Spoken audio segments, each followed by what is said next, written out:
selaku moderator dan sekretaris dan presenter dengan nama Ibu Ernadi dengan 25.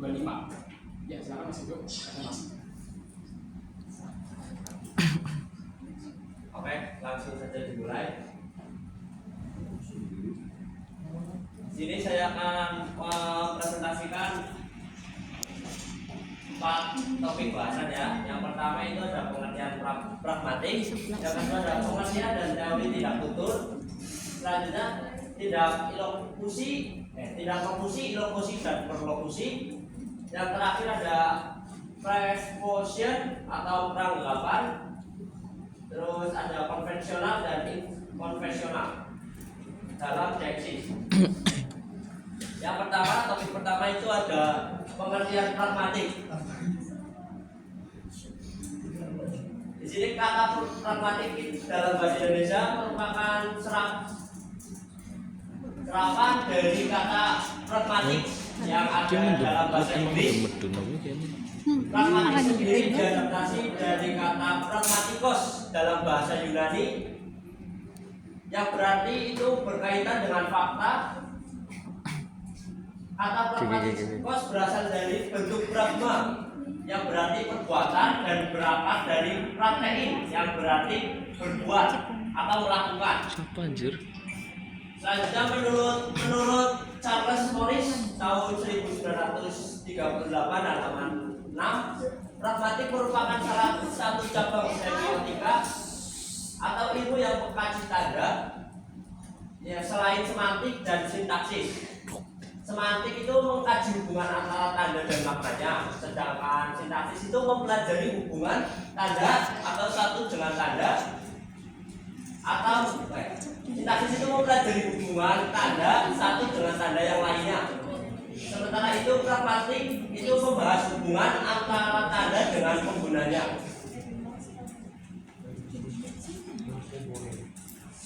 Selanjutnya konstelasi pragmatik dalam studi linguistik. Pragmatik sudah banyak dikenal sebagai cabang linguistik terbaru dan termuda. Kajian pragmatik baru muncul itu setelah kajian-kajian kebahasaan lain muncul dan berkembang secara mapan. Dalam hierarki kebahasaan, pragmatik berada di luar skema hierarki yang ada. Posisi dari pragmatik berdekatan sekali dengan posisi semantik dalam kajian bahasa. Makna semantik itu bersifat diadis, sedangkan makna pragmatik itu bersifat triadis. Makna semantik itu lepas dari konteksnya, sedangkan makna pragmatik itu tidak dapat lepas dari konteks. Studi terbaru tentang pragmatik tidak dapat melepaskan fokus kajiannya pada bidang yang bertali-temali dalam linguistik. Aspek-aspek suprasegmental bahasa seperti intonasi, tekanan, durasi merupakan lahan kajian linguistik, khususnya dalam wadah fonetik dan fonologi. Dalam hal ini ternyata pragmatik tidak dapat dilepaskan dari dimensi suprasegmental seperti yang disebutkan tadi. Selanjutnya, lingkup studi pragmatik. Di sini ada 3 aspek lingkup kajian pragmatik. Yang pertama itu ada tidak tutur. Yang pertama ada tidak lokusi, yang kedua ada tidak ilokusi, dan yang terakhir ada tidak perlokusi.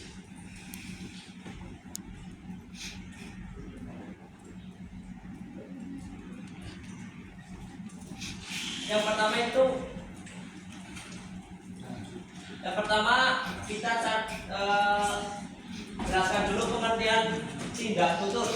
Dalam hal ini bagian tidak tutur itu bagian dari pragmatik. Tidak tutur merupakan pengujaran kalimat untuk menyatakan agar suatu maksud dari pembicara dapat diketahui oleh pendengar. Tidak tutur merupakan bagian dari peristiwa tutur, dan peristiwa tutur merupakan bagian dari situasi tutur. Setiap peristiwa tutur terbatas pada kegiatan atau aspek-aspek kegiatan yang secara langsung diatur oleh kaidah atau norma bagi penutur.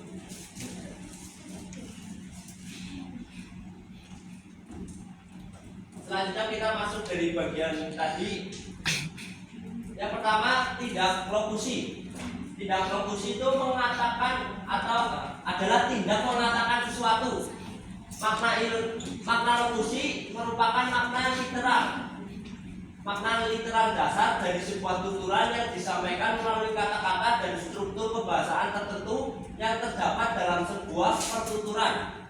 Seseorang mengatakan kepada orang lain, "Saya lapar" atau "Saya haus." Di dalamnya pasti terdapat pengaruh yang dikehendaki oleh si penutur. Misalnya,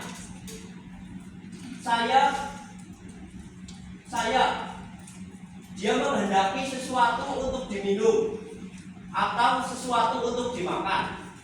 Dengan menyampaikan kehendak untuk dimakan atau untuk minum, misalnya saja untuk mengambilkan makanan atau mengambilkan minum. Dengan perkataan lain, tuturan yang disampaikan itu membuat orang lain untuk melakukan sesuatu. Selanjutnya ada tindak ilokusi, adalah tindak melakukan sesuatu. Makna ilokusi merupakan pengaruh dari sebuah tuturan atau teks terhadap pembaca atau pendengar. Jenis yang kedua ini yakni ilokusi yang mendapatkan perhatian serius dari para ahli bahasa, khususnya yang berkecimpung dalam pragmatik. Dengan perkataan lain, tindak tutur yang membuat orang lain melakukan sesuatu sebagai akibat dari kekuatan atau force dari tindakan tersebut adalah tindakan tutur ilokusi. Fraser juga memberikan perhatian khusus pada jenis tindak tutur ilokusi ini. Dalam taksonomi tindak tutur ilokusi, dia membagi tindak tutur ini ke dalam 8 jenis tindakan, yakni tindak tutur asertif, tindak tutur evaluatif, tindak tutur reflektif, tindak tutur stipulatif, tindak tutur menyarankan, tindak tutur mempertanyakan, tindak tutur otoritatif, dan yang terakhir tindak tutur komisif. Yang terakhir ini ada tindak perlokusi, yaitu tindak menimbulkan pengaruh terhadap seseorang atau pengaruh terhadap sesuatu. Tindak ini memberikan pengaruh. Tindak untuk memberikan pengaruh tersebut dapat diilustrasikan sebagai berikut. Tuturan, misalnya tuturan tanganku gatal yang disampaikan oleh tukang pukul ketika melihat seseorang yang tidak segera memenuhi kewajiban membayar utangnya kepada sang pemberi utang. Tuturan di atas memberikan dampak atau pengaruh kepada si yang punya utang bahwa dia diancam oleh seorang tukang pukul yang biasanya membuat kekejaman pada seseorang. Selanjutnya, dalam rangka menjelaskan tentang tindak tutur, Searle 1965 membuat 5 klasifikasi tindak tutur sebagai berikut. Yang pertama, tindak tutur komisif. Yang kedua, tindak tutur deklaratif. Yang ketiga, tindak tutur direktif. Yang keempat, tindak tutur ekspresif. Dan yang kelima, tindak tutur representatif.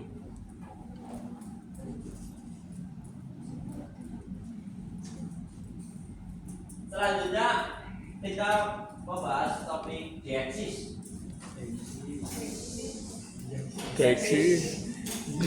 Ahli bahasa yang pertama memberikan definisi pada deeksis adalah Saraki pada tahun 2006, yang dijelaskan bahwa pengertian deeksis merupakan sebagai unit linguistik.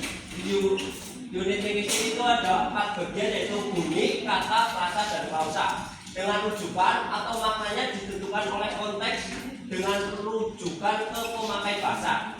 Deeksis merupakan suatu kata yang referennya dapat berubah-ubah atau tidak tetap, yang mengacu pada bentuk yang terkait dengan konteks penutur. Selain itu, deksis juga diartikan sebagai suatu cara untuk mengacu ke hakikat tertentu dengan menggunakan bahasa yang maknanya mengacu pada penutur dan dapat ditafsirkan oleh penutur dan dipengaruhi oleh situasi pembicara.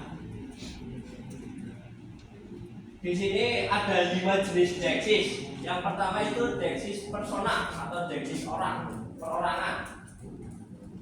Jenis deksis yang pertama ini adalah deksis persona, dikenal juga dengan deksis orang, yaitu deksis yang kata ganti merujuk pada penunjukan orang. Yang kedua, deksis tempat. Jenis deksis yang kedua adalah deksis tempat, di mana sebuah kata digunakan untuk menunjukkan sesuatu tempat. Yang ketiga, deksis waktu adalah jenis selanjutnya yang sesuai dengan namanya. Deksis ini adalah kata dalam satu kalimat yang digunakan untuk menunjukkan waktu, sehingga segala bentuk kata yang berkaitan dengan waktu termasuk ke dalam jenis deksis ini. Yang keempat, deksis wacana. Deksis wacana yang dalam kalimat ada sebuah kata yang menunjukkan suatu efek, dampak, atau akibat dari suatu proses yang dijelaskan sebelumnya. Yang kelima, deksis sosial. Deksis yang terakhir adalah jenis kata yang ada di dalam kalimat yang digunakan untuk menunjukkan seseorang yang dipengaruhi oleh situasi sosial dalam masyarakat.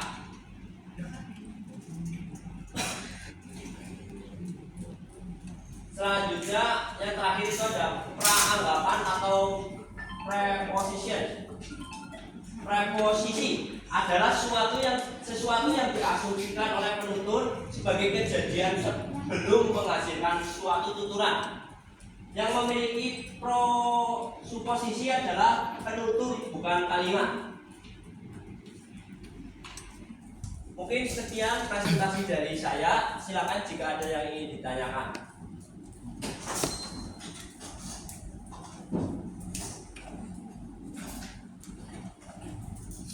Apa?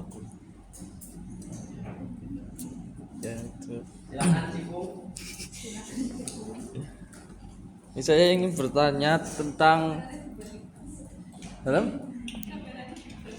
saya mau tentang ilokusi. Kapankah kita dapat mengatakan bahwa suatu tindakan itu dapat dikatakan sebagai tindak tutur ilokusi? Sorry. Terima kasih Mas Ido waktunya. Apa kayak? Oke, stop dulu. Apa sih dia? Sudah sih. Sing di ceritanya sih. Silakan, apakah ada lagi? Gini. Oh iya. Ulang. Nah, ulang dong.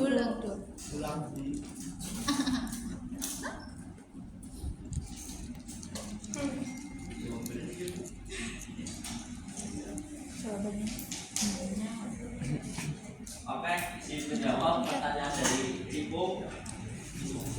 Dalam teori tindak tutur, tindak lokusi ya Bung. Ya, lokusi. Tindak lokusi itu tindakan membuat ujaran yang bermakna.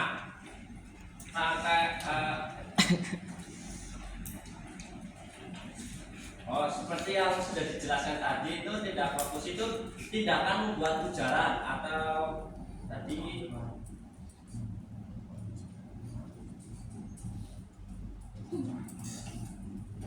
atau tindakan mengatakan sesuatu.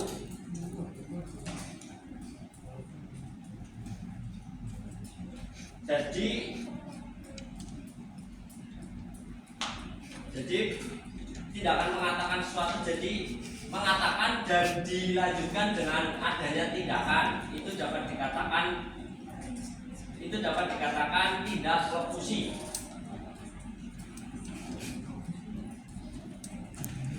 Seperti itu. Oke, Mas Ido, baik.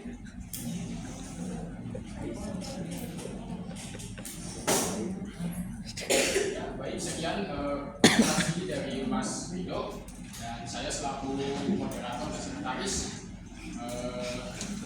kami undur diri dan apabila ada salah perkataan mohon dimaafkan. Terima kasih. Wassalamualaikum warahmatullahi wabarakatuh. Waalaikumsalam warahmatullahi wabarakatuh.